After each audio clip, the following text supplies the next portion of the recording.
Okay, now they had these, which were rendered models for promotional use, which really creep me out because they look like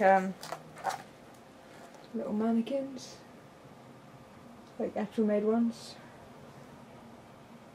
But it's because of the soft lighting on her face.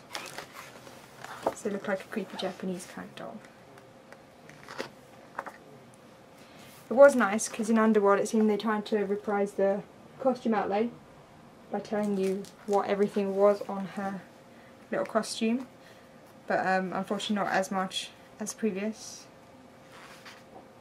Lots. Actually, I should show some of that. It's got some concept art to render. She changed quite a lot. And then him. But I never liked Amanda really.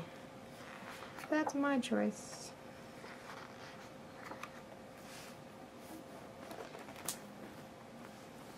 They also had a character called Jessica, which was unused. Sadly, they have some nice emotion sketches.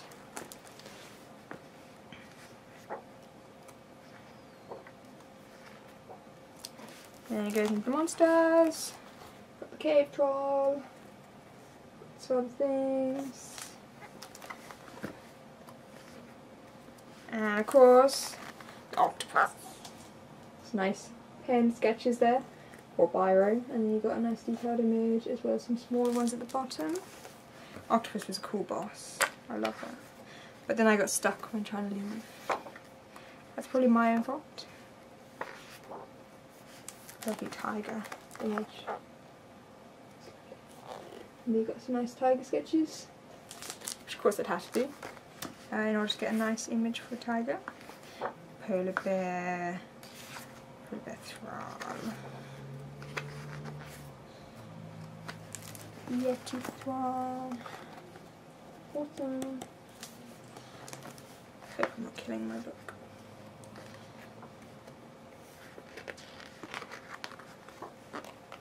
Okay, you've got less storyboards in this one, but there's some examples there. But of course these are full colour storyboards, which kind of a waste of time really, unless of course you're colouring in like 30 seconds.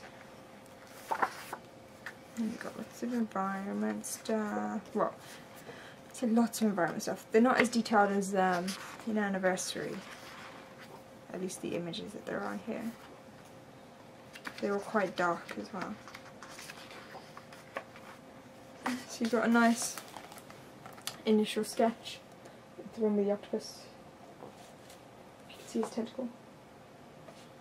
Piece of that. Sure.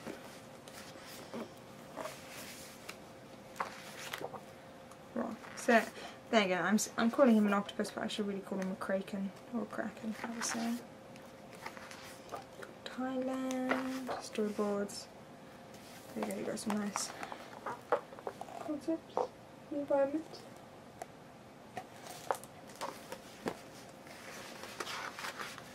Try not to hurt this now. It's coming to the end of the book.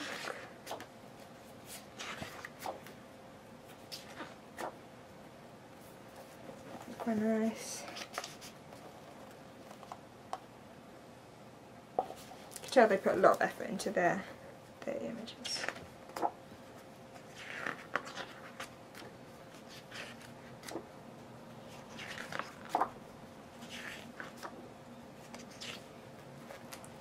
Nice ones with rain,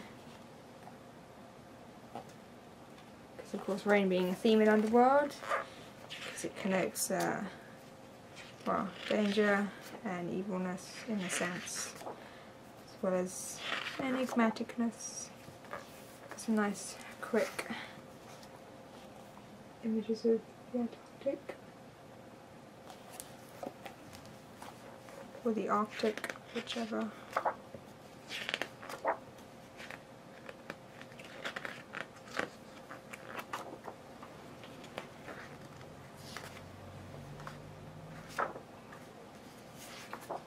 And some pictures of Thor and his hammer. And detail. Thor.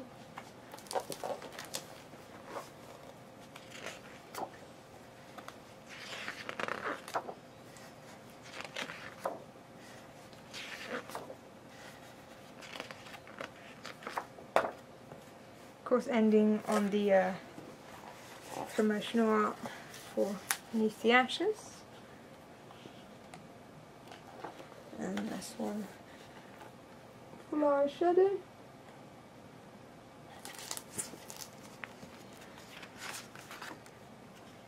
We want a few images from the cutscene. Start. That's the whole book. I'll put that back inside.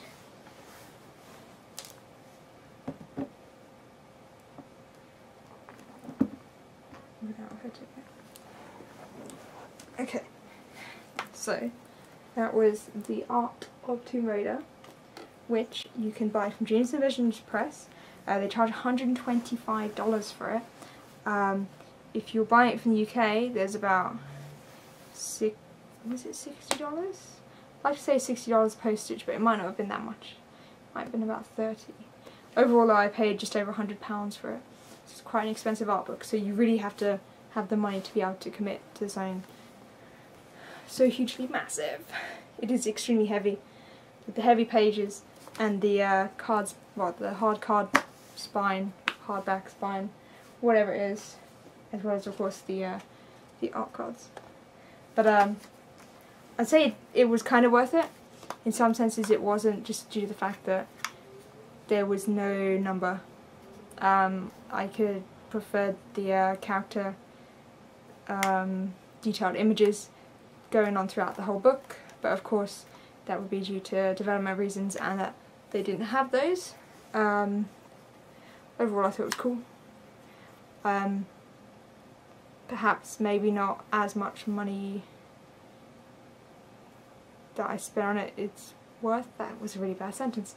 Perhaps it was maybe not worth as much money that I spent on it, but I'm happy I have it because it's one of like 2,000. And 2,000 isn't that many. Hopefully they won't do another print, because if they do another print, of course, then there'll be more of the book, so then I'll be a bit disappointed. But it was quite cool, and I recommend it for Tomb Raider fans, because there's a lot in there that I've never seen before, especially with all the development art for, well, actually the pre-production art for the newest 3 Tomb Raider titles, because of course not everything gets released on the net. As the same with some of the older original Tomb Raider promotional art, I'd never seen it before in my life, and if I hadn't bought that book, well, they may turn up on the internet, who knows, but I think it's a really good book, and I do recommend it if you have the money to spare and you like Tomb Raider. So yes, I quite enjoyed it, and I hope if you decide to buy it that you do as well.